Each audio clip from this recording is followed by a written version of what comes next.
Again, welcome back to Software System Design course. This lectures cover the introduction to software engineering. Now, we know software is a logical rather than a physical system element. Therefore, software has a characteristics that are different than those of hardware. Now, software is developed or engineered, whereas hardware is manufactured. Although there are some similarities exist between software development and also hardware manufacturer, the two activities are fundamentally different. So software engineering methods provide the technical how-to for building softwares. And the methods encompass a broad area of tasks that include requirement analysis, designing, program construction, testing, and support. Now, software engineering methods rely on a set of basic principles that govern each area of the technology, and also including modeling activities and other descriptive techniques. And this is what this course is about. So again, software engineering is an engineering discipline that is concerned with all aspects of software production, from early stages of software specification through to maintaining the system after it has gone into use.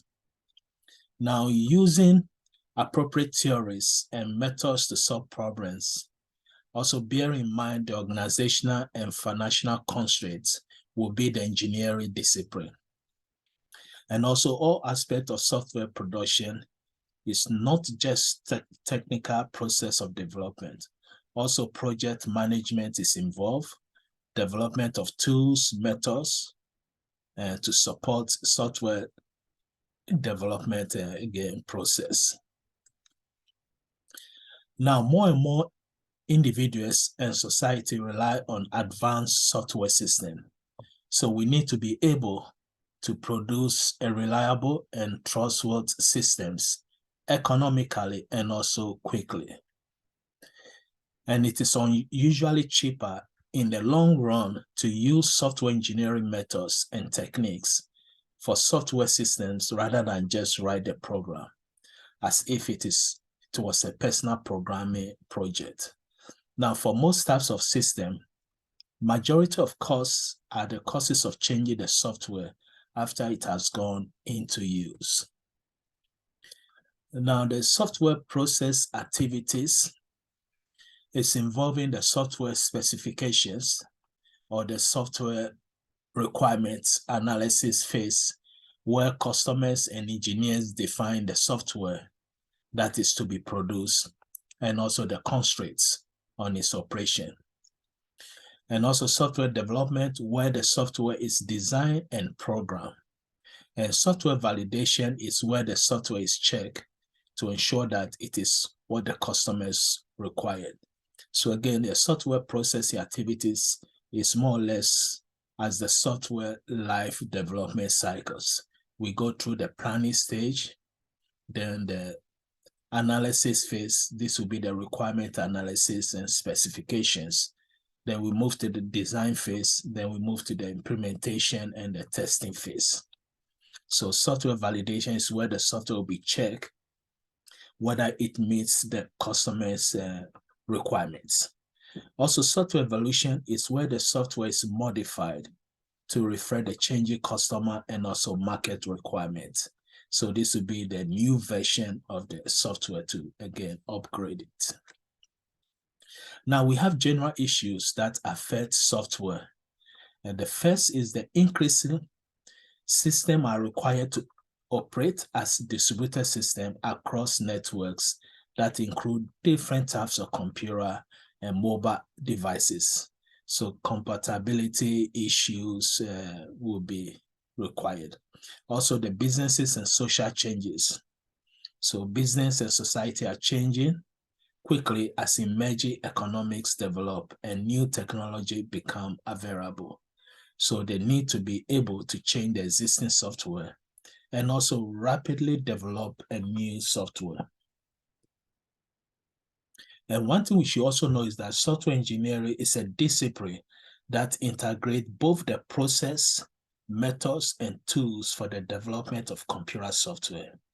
So a number of different process models for software engineering have been proposed, and also each exhibiting its strengths and weaknesses.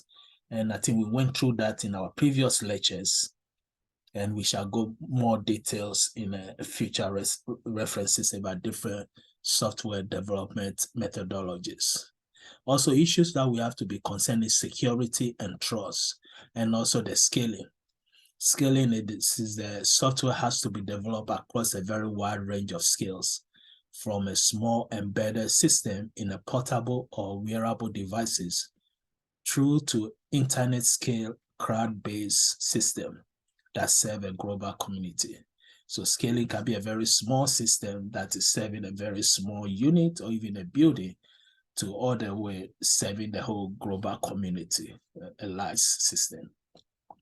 Also, as the software is intertwined with all aspects of our lives, it's very essential that we can trust that software. So security is a very important issue. Also, there are many different types of software systems, and there is no universal set of software techniques that is applicable to all of these.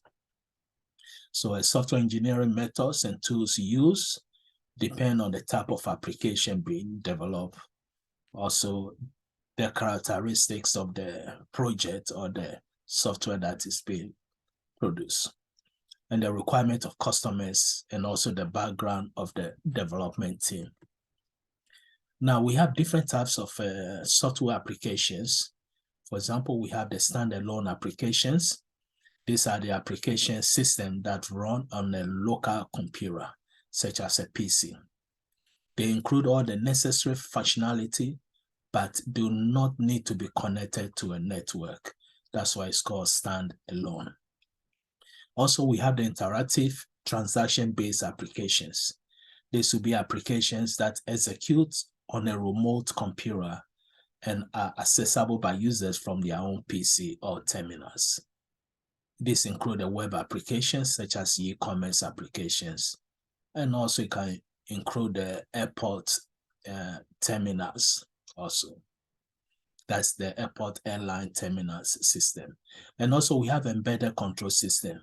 This can be a special software that can be embedded in, for example, in a motor vehicle or household items such as a TV. So these are software control systems that control and manage hardware devices. They are probably more embedded system than any other type of system. We also have the batch processing system. These are the business systems that are designed to process data in a large batches. And they process large number of individual input to create a corresponding output. Example can be the banking industries. Entertainment system also, these are the systems that primarily for personal use and also intended to entertain the user. We also have a system for modeling and simulations. These are the systems that's developed by scientists and engineers to model a physical process or situation. Example can be airline flight system simulation, or medical facility or diagnosis system simulations. We also have the data collection systems and also system of systems. Data collection system are systems that collect data from the environment. For example, using a set of sensors and send that data to other systems for processing. So that will be the conclusion of this lecture. So in this lectures again, we go through the definition of software engineering, and most importantly, we discuss about different types of softwares. So again, see you in the next lectures.